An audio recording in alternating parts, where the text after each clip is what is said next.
नमस्कार। आज हम कुरुक्षेत्र का षष्ठ सर्ग करेंगे। इससे पहले हमने 5 सर्ग कंप्लीट कर लिए हैं, तो आज हम शुरू करेंगे इसमें षष्ठ सर्ग और भाग इसका 1। ठीक है, तो ये जो षष्ठ सर्ग है इसमें कोई कथा नहीं है। इसमें कवि ने स्वयं सोचा विचारा है कि मनुष्य का सुधार क्यों नहीं होता और वर्तमान युग की परिस्थितियों में विज्ञान का क्या स्थान है। इसमें कवि वर्तमान युग में दया, धर्म और शांति के आने के विषय में भगवान से प्रार्थना करता है।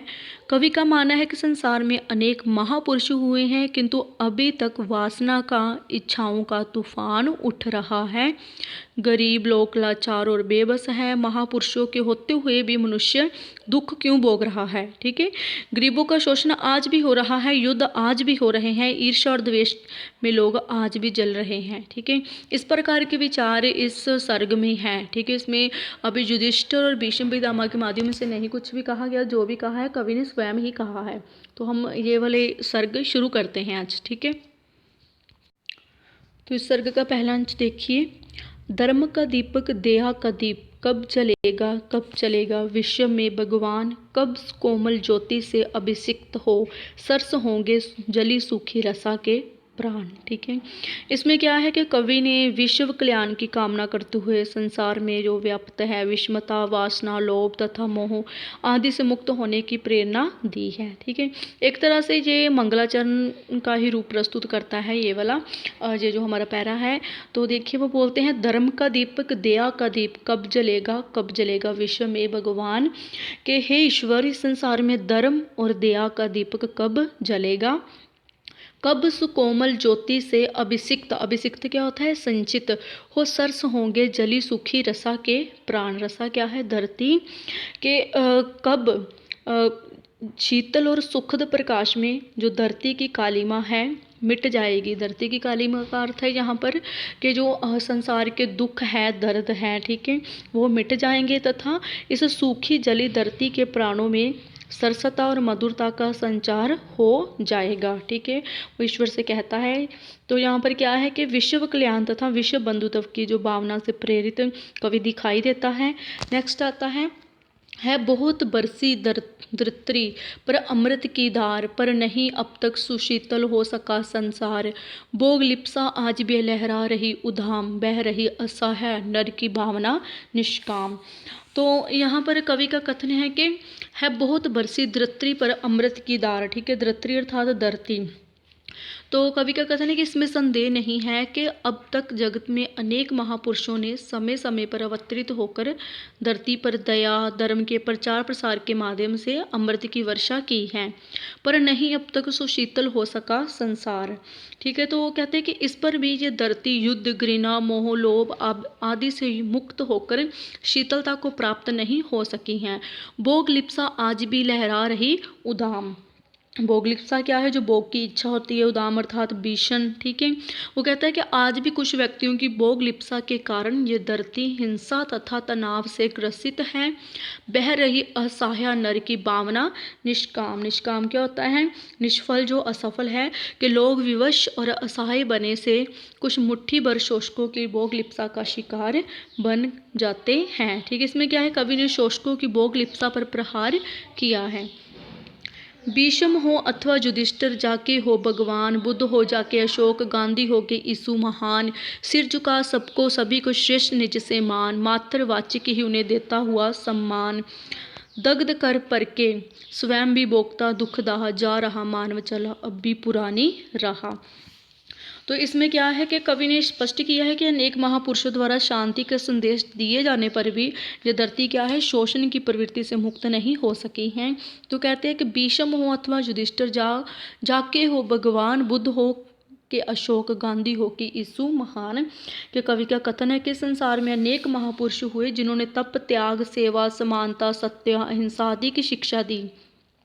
चाहे वह भीष्म थे या युधिष्ठिर, स्वयं भगवान बुद्ध या सम्राट अशोक, महात्मा गांधी थे या ईसा मसीह, सभी ने लोक कल्याण के लिए सधर्म का उपदेश दिया। सिर झुका सबको, सभी को श्रेष्ठ निज से मान, और समकालीन समाज ने इन सभी को श्रद्धावंत होकर श्रेष्ठ माना और उनको स्वीकार किया। ठीक है, मात्रवाचिक ही उन्हें देता हुआ समान, वाचिक अर्थात कि शाब्दिक, ठीक है, किंतु वो बोलते हैं कि ये जो मान सम्मान है उन्हें केवल शाब्दिक ही दिया, ठीक है, अर्थात कि उन्होंने इन सब चीज़ों को जो उन्होंने संदेश दिया था, तप का, त्याग का, सेवा का, वो सब किया नहीं, सिर्फ उनको शाब्दिक वाचिक रूप से ही इन चीज़ों का उन्होंने सम्मान किया था, अर्थात कि उनको अपने व्यवहारिक जीवन में उन्होंने अपनाया नहीं इनको।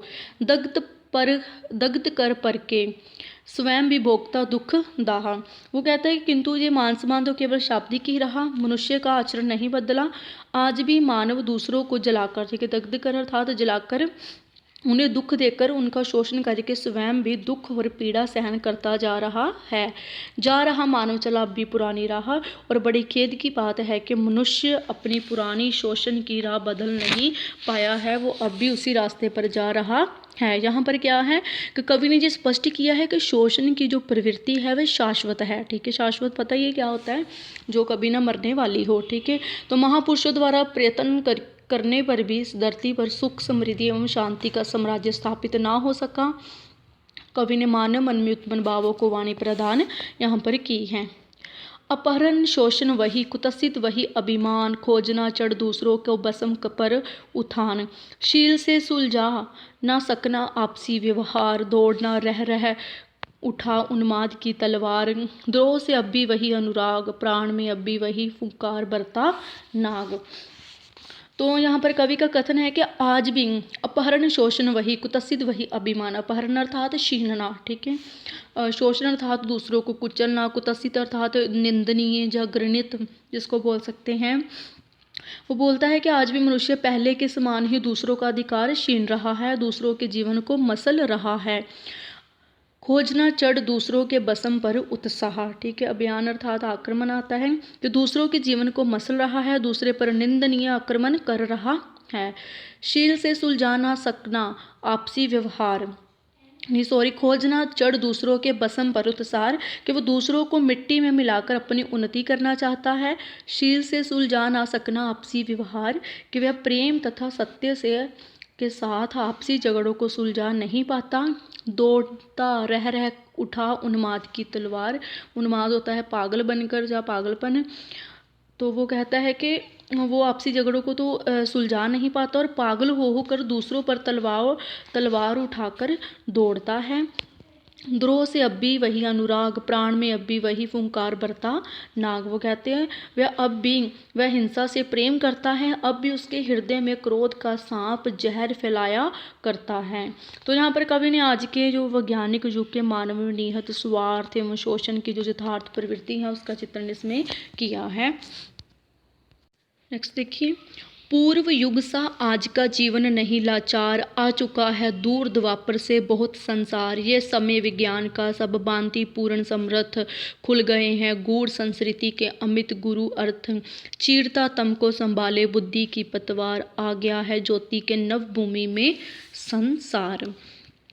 तो कवि विज्ञान की शक्ति पर यहाँ पर प्रकाश डालता हुआ कहता है कि पूर्व युग सा आज का जीवन नहीं लाचार, पूर्व अर्थात पहले जैसा, लाचार क्या होता है, मजबूर या साधनहीन जिनको बोल सकते हैं, कि आज का जीवन पुराने समय के जीवन के समान बेबस नहीं है, लाचार नहीं है। आ चुका है दूर द्वापर से बहुत संसार, कि आज का संसार द्वापर से बहुत दूर आ चुका है, अर्थात वर्तमान युग में आ गया है। ये समय विज्ञान का सब भांति पूर्ण समर्थ, बोलता है कि ये विज्ञान का युग है और मनुष्य क्या है, सभी दृष्टियों से पूर्ण तथा शक्तिशाली हो गया है। खुल गए हैं गूढ़ संस्कृति के अमित गुरु अर्थ, संस्कृति अर्थात संसार के अमित होता है अपार, गुरु होता है महान, क्यों उसने संसार के रहस्यों के अपार अर्थों को जान लिया है, ठीक है। अपार अर्थों को किस प्रकार से जाना है, संसार के रहस्य को किस प्रकार से उसने जाना है, विज्ञान के माध्यम से सर्च करके, ठीक है। चीरता तम को संभाले बुद्धि की पतवार, तम अर्थात अंधकार को या अज्ञान को, के उसके सामने प्रकृति के सारे रहस्य खुल गए हैं। आज का समाज अज्ञान के अंधकार को चीरता हुआ बुद्धि के सहारे आ गया है ज्योति के नव भूमि में संसार, के विज्ञान के लिए प्रकाश से युक्त संसार में वह आ गया है। कि यहाँ कवि ने वैज्ञानिक उपलब्धियों तथा उसके प्राप्त सुख सुविधाओं की ओर हमारा ध्यान आकृष्ट किया है। नेक्स्ट है, आज की दुनिया विचित्र नवीन, प्रकृति पर सर्वत्र है विजयी पुरुष असीन, है बंदे नर के करो में वारी विद्युत भाप। तो जो कवि है वो बोल रहा है कि आज की दुनिया विचित्र नवीन, ठीक है। विचित्र क्या है कि जो आज की दुनिया है बिल्कुल नई है तथा अनोखी है। प्रकृति पर सर्वत्र है विजयी पुरुष असीन, असीन अर्थात विराजमान है, जो आरूढ़ है कि आज मनुष्य ने प्रकृति के सब उपकरणों पर क्या है, विजय प्राप्त कर ली है बंदे नर के करो में वारी विद्युत भाप, ठीक है। वारी क्या होता है, जल, विद्युत अर्थात बिजली। तो वो बोलता है कि बिजली, जल और भाप पर भी मनुष्य का अधिकार हो गया है, अर्थात उसने सर्च के माध्यम से इन सारी चीज़ों को प्राप्त कर लिया है। नेक्स्ट है, हुक्म पर चढ़ता उतरता है पवन का ताप, कि वायु की गर्मी भी उसकी इच्छा पर बढ़ती या कम होती है, अर्थात कि मनुष्य ने इतनी ज़्यादा प्रकृति पर विजय प्राप्त कर ली है नहीं बाकी कहीं व्यवधान। व्यवधान क्या होता है, रुकावट या बाधा। कि आज का मनुष्य क्या बोलता है कि आज मनुष्य के जीवन मार्ग में किसी प्रकार की कोई बाधा नहीं है, लांग सकता नर सरित गिरी सिंधु एक समान, कि आज वह नदी, पर्वत और सागर को एक जैसी सुविधा से पार कर सकता है। शीश पर आदेश कर अवधार्य, प्रकृति के सब तत्व करते हैं मनुष्य के कार्य, मानते हैं हुक्म के मानव का महा वरुणेश, और करता शब्द गुण अंबर वहन संदेश। तो कवि का कथन है कि प्रकृति की सभी शक्तियां सेवक के समान मानव की आज्ञा का पालन करती हैं, ठीक है। अवधार्य करना अर्थात धारण करती हैं, उसकी सभी जो भी वो आदेश देता है उसको अपने सिर पर धारण करती हैं, अर्थात उसका जो आदेश है उसको मानती हैं। प्रकृति के सब तत्व करते हैं मनुष्य के कार्य, के प्रकृति के सभी तत्व मानव की इच्छा तथा उसके आदेश के अनुरूप कार्य करते हैं, मानते हैं हुक्म मानव का महावरुणेश। वरुणेश अर्थात जल के जो देवता है, ठीक है, कि जल का देवता उसके आदेश का पालन करता है, और करता शब्द गुण अंबर वहन संदेश, ठीक है। वहन अर्थात ले जाना, के आकाश भी मानव के शब्दों को विश्व के एक कोने से दूसरे कोने तक ले जाता है, ठीक है। जहाँ पर आकाश का जो इन्होंने लिया गया है कि वो एक जो भी मानव के शब्द है या मानव के संदेश है वो एक स्थान से दूसरे कोने तक किस प्रकार लेकर जा सकता है, दूरभाष आदि के माध्यम से, ठीक है। जहाँ पर जो संदेश लेकर जाना है वो इसका अर्थ यहाँ पर जो भी फ़ोन है, टेलीफोन, मोबाइल फ़ोन, उन सब का यहाँ पर चित्रण आता है, कि अर्थात कि मनुष्य ने इस प्रकार तरक्की कर ली है, जो विज्ञान है उस पर इतनी विजय उन्होंने हासिल कर ली है। नव्य नर की मुष्टि में विकराल है, सिमटते जा रहे प्रत्येक क्षण दिक्काल। नव्य अर्थात नए, मुष्टि अर्थात मूठ, ठीक है, जो मूठ होती है। दिक्काल अर्थात दिशा और जो समय होता है, ठीक है। दिक्काल दिशा और समय। तो कवि का कथन है कि आधुनिक मानव की शक्तिशाली मुट्ठी में बंद ये प्रकृति, समय तथा स्थान की दूरी दिन प्रतिदिन क्या है, सिमटती जा रही है। ये प्रगति निस्सीस निस्सीम नर का यह पूर्व विकास, चरण तल भूगोल मुट्ठी में निखिल आकाश। तो वो बोलता है कि निस्सीम अर्थात सीमा रहत, जिसको बोल सकते हैं। विकराल अर्थात भयंकर, अपूर्व होता है अनोखा, और निखिल अर्थात संपूर्ण, के मनुष्य की जो प्रगति कितनी अधिक है, उसने कैसे अपूर्व विकास किया है, जो सारी पृथ्वी उसके चरणों के नीचे है, अर्थात पृथ्वी पर उसका पूर्ण अधिकार है। आकाश उसकी मुट्ठी में बंद है, अर्थात आकाश पर उसका अधिकार है। यहाँ पर क्या है कि मनुष्य की जो वैज्ञानिक उपलब्धियाँ हैं उसकी ओर ही जो कवि है उसने संदेश संकेत किया है, ठीक है। तो आज के लिए इतना ही, तो नेक्स्ट वीडियो में हम इसका अगला पार्ट करेंगे।